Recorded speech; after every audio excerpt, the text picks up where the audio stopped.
Today we are going to crack open some Hour of Devastation packs. And, there's not a lot of value in this set. There are some good cards, but the list is not that long. There are, though, possible pulls of the Invocation cards, and those are some really nice foils. I've only ever pulled one of those, and I haven't really cracked that many packs of this set. I probably have cracked about a booster box worth, and for some people that may actually be too many, but I'm excited to see what we have in the packs, the few packs that I do have to open today. And I'll be honest with you, I had some more packs. I was going to upload a video yesterday, but I was wiped. So I set up like twice to do the video, and I'd actually started recording a few times and just kind of fell apart a minute or two into the video. And so I just said to myself, I'm going to have to do this once I recharge my batteries, when I have a clearer head. I'm just going to have to do this another time.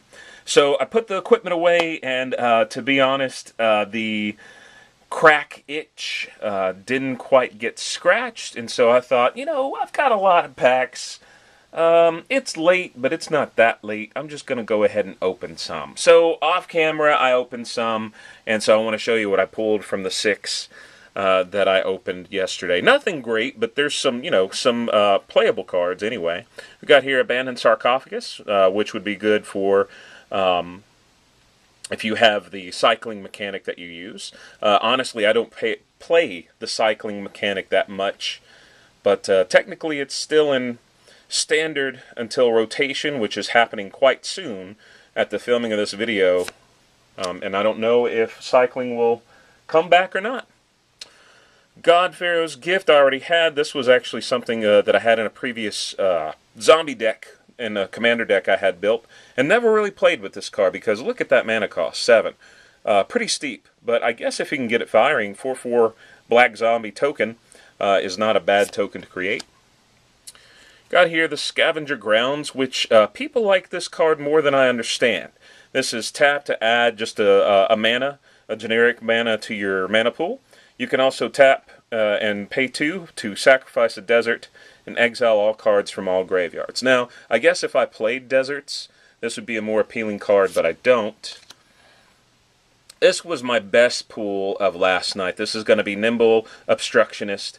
It does have flash and flying. It only costs 3 mana, and it does also have cycling. When you cycle Nimbus Obstructionist, counter target activated or triggered ability you don't control. So, it's a nice card. I don't think I would play it in any of my decks. This actually I do play in a mono white soldier deck I have, the Nahiri Commander deck. Your life total becomes equal to your starting life total. So that's a great commander card, really, if you can go up to 40. Lands you control don't untap during your next untap step. That is a bit of a drawback. Also, the casting cost is really, I think, efficient. It's only 3. And then lastly, I was able to pull Angel of Condemnation, which is an angel, has flying and vigilance, 3/3, 4/4. And then you can tap it to do all kinds of shenanigans down there. So I couldn't help myself. I had to open 6 of them yesterday, but I feel very refreshed today, and I'm ready to open more. I have some more to open, not that many more. We'll see how many we can get to in this video, and there may be some more pulls later on. Before we get into the opening more packs, though, I did want to show you something that I actually just realized recently. Now, the set before Hour of Devastation was Amonkhet, and I've only ever opened 1 booster pack of Amonkhet that actually my dad was nice enough to get for me. I had told him not long before that I was interested in Magic again, and he goes to a lot of different places and pawn shops and things, and he found a pack of Amonkhet. And he picked it up for me, and so I noticed in the full art land I pulled from that pack, which I knew that Hour of Devastation had full art lands that I really liked, and I thought that it was the same artwork that was in the Hour of Devastation, because you have that same kind of obelisk in the background there. But I found out recently that this artwork is not the same as Hour of Devastation. Here's the artwork from Hour of Devastation on that full art land. And if you notice, of course, Amonkhet is before the Hour of Devastation, which you see in the passage of the sun in just 1 hour, the environment's completely devastated from whatever cataclysm happened. I don't know the lore of this. All I know, story-wise, is that Nicol Bolas is up to shenanigans again, as he always is. And so I guess that may have something to do with the devastation that we see in this set. I'll have to check out some lore videos to find out more. So, let's see what we have in our packs. We'll start with, notice they came in these little blisters here. These were on clearance for half price, so I only paid about $2 for them. And you know what? I understand that the likelihood of me getting back $2 even from opening these is pretty low. But you know, it's fun to open anyway, so we're going to see if we can get any of those invocations, or maybe something else good. I wouldn't mind another Scarab God. I know he's a pretty popular commander. Even though I didn't really have a lot of fun with him, I know other people might. Let's see what we have here. Dutiful Servants. Go through our common cards here kind of quickly. The Naga tribe was pretty popular in this. I don't know if it's as featured in Amonkhet or not. I'll have to check that out. But I can't help but think of like Ninjago with this. And I know like Ninjago didn't create that like snake tribe of people. I also think for those of you who are old men like me, old women like me, it makes me think of G.I. Joe the movie with Cobra-La and you know, Serpentor and all that good stuff, which was pretty terrifying. I remember when the Cobra Commander slowly transformed into his snake form, and then at the end of the movie just kind of slithered off into the background. I thought that was pretty messed up and scary. I really like this card. I'd like to play it because to me it seems pretty awesome to get a 4/4. It does have Vigilance and it also has Reach, and it only costs 5 mana, so I think that's a pretty... I mean, for just a common, that's a pretty nice card. We've got here a wall. The land cycle I can't really get into on this set. I'm curious if anybody can convince me that deserts are worth playing. Maybe they were worth playing with standard and not so much when they rotate out. But if anybody has a good argument for playing deserts, let me know. And then a lot of lizards in this set too. Here we're getting into the uncommons. We have Nissa's Defeat, destroy target forest, green enchantment, or green planeswalker. That's not bad on a green planeswalker. If that permanent was a Nissa planeswalker, draw a card. Sunset Pyramid. Sunset Pyramid enters the battlefield with 3 brick counters on it. Something else to keep up with. And then Inferno Jet. Inferno Jet deals 6 damage to target opponent. That's not bad. The mana cost on that, though, being 6, that's not great. And then for our rare, we do have Earthshaker Khenra, which is not a bad pull at all. I like that pull. He has haste. When Earthshaker Khenra enters the battlefield, target creature with power less than or equal to Earthshaker Khenra's power can't block this turn. And then you can also Eternalize him, which that's a mechanic I'm not familiar with. Then we have our planes. And then we have this, which I'll never ever use. Does anybody use these? I guess if I played the Eternal, Exerted, and other mechanics, the brick counters here, maybe I'd use it. But I don't play those. Let's move on, see what we have in another pack.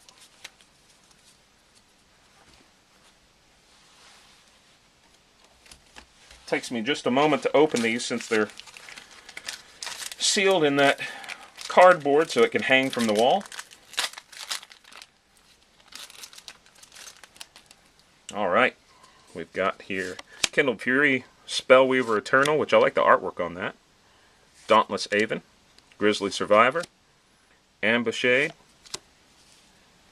Moaning Wall, Gilded Celadon, and we've got our cats, which are pretty popular in this. Have some more land, another desert. I do like the artwork on that, it's pretty creepy. And we'll get to our uncommons. We have Angel of the God Pharaoh, which is an angel. Shephet Dunes. And we have Torment of Scarabs. Enchant player. At the beginning of enchanted player's upkeep, that player loses 3 life unless he or she sacrifices a non-land permanent or discards a card. I kind of like that. That's not bad. We have here Jeru with eyes open, legendary creature, so he is a possible commander, although I don't know if I'd want to build another mono white. He has vigilance, and when he enters the battlefield, you can search your library for a planeswalker card, reveal it, put it in your hand, then shuffle your library. Interesting. If a source would deal damage to a planeswalker you control, prevent one of that damage. That's not bad at all for a Super Friend deck. I like that. That has a similar dynamic, I want to say, to the Arena Rector that we pulled in a different video as far as being able to search for a planeswalker. But the Arena Rector had to, I believe she either had to be exiled or die. I guess she had to die. This, though, it's just when he enters the battlefield, so if you could bounce that, that'd be pretty awesome. Moving on, we've got our island, and then we have our token. I do like that one. Put that over there.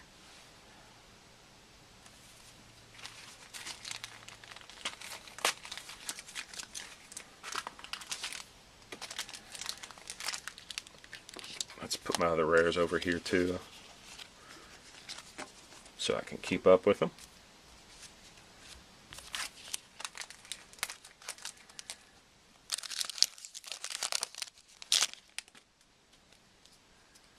Alright, got Sandblast, Kindled Fury, Aven Reed Stalker, Oasis Ritualist. What do you think of the Jackal tribe in here?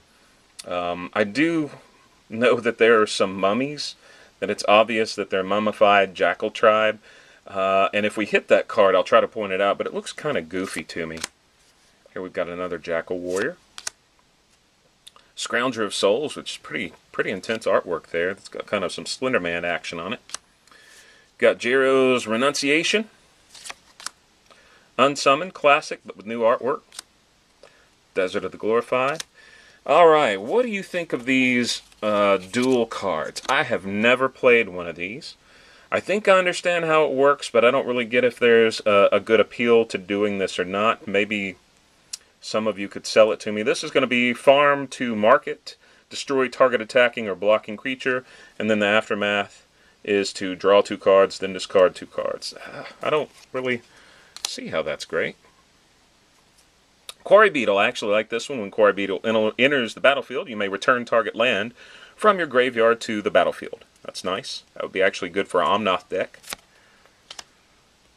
Burning Fist Minotaur, I love the flavor text on this. If you can read it, it says, "There is no afterlife, not for me and not for you, so think again before getting in my way." That's pretty awesome. I mean, if somebody said that to me, I would step out of their way if I was in it.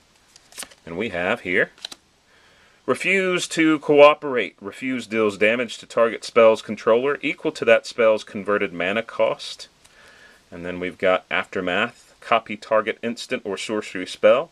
You may choose new targets for the copy. I have one Izzet commander deck. I may see if I can use that. I honestly don't know if it'd be good to use or not. We've got here Full Art Swamp, and then we've got a zombie token. Alright. And let's see what else we've got. Let's do just a couple more packs.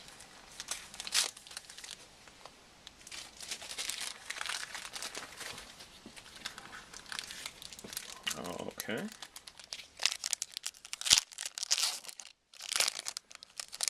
So the Egyptian theme of this set, I do like the Egyptian theme of the artwork, but it keeps reminding me of the movie Stargate. I know it's Egypt, but you know, Stargate, if you've seen it, or the TV series as well, there's a lot of Egyptian imagery from that alien race. So yeah, this is kind of like, to me, the Stargate set of Magic. Puncturing Blow, another Spellweaver. Dauntless Aven. Put these up a little bit, sorry about that. Kyrian Screecher, Oasis Ritualist, Seer of the Last Tomorrow. We've got a Desert, Godfarer's Faithful, Gilded Ceradon, and then we should be getting to the uncommons. Sinuous Striker. Sinuous Striker gets +1/-1 until end of turn if you paid Island, and then you can eternalize it. Riddle Form. Whenever you cast a non-creature spell, you may have Riddle Form become a 3/3 Sphinx creature with flying in addition to its other types until the end of turn. Okay. It's only a 2-drop, so that's not too bad. And then Obelisk Spider. My son, he would love to build a spider deck. He's quite young, so he won't be doing it anytime soon. But, you know, there's something pretty awesome to little boys about spiders, creepy spiders. I mean, I remember thinking that you know, the old monster movies with the giant spiders were pretty awesome. So it's kind of neat to see that still carrying on. This has reach. Then when it deals combat damage, you get to put a -1/-1 counter on that creature. I need to actually get more neg effects, especially when you have players who are able to make their tokens indestructible. That's really annoying. And if I'm understanding the mechanic right, if you have a creature that's indestructible, it's still targetable with neg counters. So that's something I'm going to try to work on, just because I've played a few people who have decks that can crank out those tokens that come in indestructible, and that's pretty much game over for me. You may play land cards from your graveyard. That would be great for my Omnath deck, Ramunap Excavator. That's a great card. I'm very happy with that pool. I'll put that to use.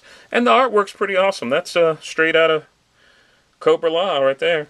And then we have underneath another full art swamp. And we've got another token. Let's do just one more pack, and we'll wrap it up. If I have one more.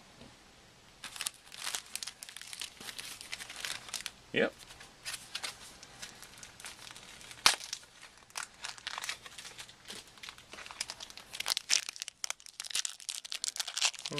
Yeah, I like that. I'm just thinking about using that Ramunap Excavator. I want to say someone told me once upon a time that I should use that in my deck, and I just didn't have it. Open Fire, Tragic Lesson, Sandblast, Kindled Fury. Artwork on that's not bad. Moaning Walls, another awesome artwork there. I mean, some of their zombie artwork is pretty great. Some of it, I guess that's with anything. Another Bitterbow Sharpshooter. Some of the zombie artwork's a little goofy, but whatever. Seer of the Last Tomorrow, and then we've got another scary card there of the Abomination. Steadfast Sentinel, Sinuous Strikers, another rare, or excuse me, another uncommon we have. So we've got Farm to Market, destroy target attacking or blocking creature. I would use that. And then the Aftermath is draw 2 cards and then discard 2 cards. Did we already pull one of those? I think we did. Dagger of the Worthy, which equipped creature gets +2/+0 and has Afflict. Now that Afflict mechanic is... I like that Afflict mechanic. I've never used it, but boy, some of the creatures that have like Afflict 3 or Afflict 4, I don't know if I've seen an Afflict 4, but I know I've seen an Afflict 3. That's pretty awesome. That just by attacking, you get to do damage if it's blocked. I mean, if the player blocks it, they take damage. If they don't block it, they take damage. That to me is a pretty awesome situation to be in. And then for our rare, we have Bantu's Last Reckoning. Destroy all creatures. Ooh, that's nasty. Lands you control don't untap during your next untap step. I can't really think of which effect is nastier. Blowing up your own stuff, or you don't get to untap at least 3 lands your next turn. But there it is. Then we have our swamp, and we have another one of those nice little token punch-out cards.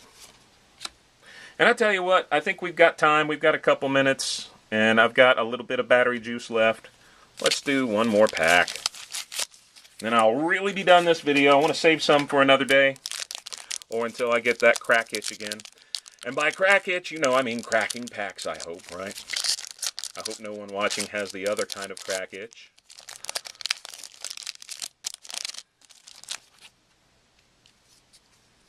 Alright, Firebrand Archer. Now this, I think, is another great example of a common that is playable in Commander. Look at that. When you cast a non-creature spell, Firebrand Archer deals 1 damage to each opponent. Excuse me. That would really add up. I mean, it's a 2/1. It only costs 2 mana to drop. And, I mean, even if you got, like, 5 damage, that's going to be 5 damage to each opponent. That, to me, is definitely worth it. I like this card. This is probably one of my favorite play cards of this set. Common, uncommon. I don't know enough about the rares to know if it's one of my favorite cards in general. Oh, here it is. Here's one of the goofy jackal mummies. Yeah, it's... I think of Mighty Max or something, if you remember that old cartoon. That's just, I don't know. It's not too scary to me. That one's a lot scarier. Rampaging Hippo. It's crazy to me how many hippos... You all know hippos kill more people than, like, anything other than, like, mosquitoes and stuff. But, like, in Africa, you don't have to really be worried about tigers as much as you do hippos. They kill a lot more people. I thought that was kind of crazy because, I mean, if you look at them, they look kind of derpy, but yeah, they'll straight up kill you with the smile. Traveler's Amulet. Granic Titan. I wonder if it'd be cool to make a Titan or a Golem deck. That's an elemental though, so never mind. It wouldn't go in either one. Desert. And then we've got our uncommon here of Hope Tender. Pay 1 and tap, untap target land. Pay 1 and tap to exert, and then untap 2 target land. So that's not bad. Yeah, I could use that. Got here Crypt of the Eternals. Overcome. Creatures you control get 2/2/2 and gain trample until end of turn. I would use that. That would actually be really good in an Omnath once you get enough elementals generated. You could do some damage with that. They'd become 7/7 with trample. And then if you kill them, they still zap you for 3. And then our rare here. Oh, good. We have here a mythic rare, Neheb the Eternal. This is a legendary creature. He has Afflict 3. All right, so this is another Afflict. At the beginning of your post-combat main phase, you get to add a mountain to your mana pool for each 1 life your opponents have lost this turn. Boy, that's I may have to figure out. He seems like it'd be fun. I like that artwork too. That's pretty intimidating. That flaming spear. Oh, nice. My wife has a cat deck, so I'll definitely give that to her. She does like her kitties, and that's a pretty kitty because it's foil. And then we have our mountain and Steadfast Sentinel. So that's all the time I have, guys. If you stayed with me, I appreciate it, and I'll see you next time with some more packs. Bye-bye.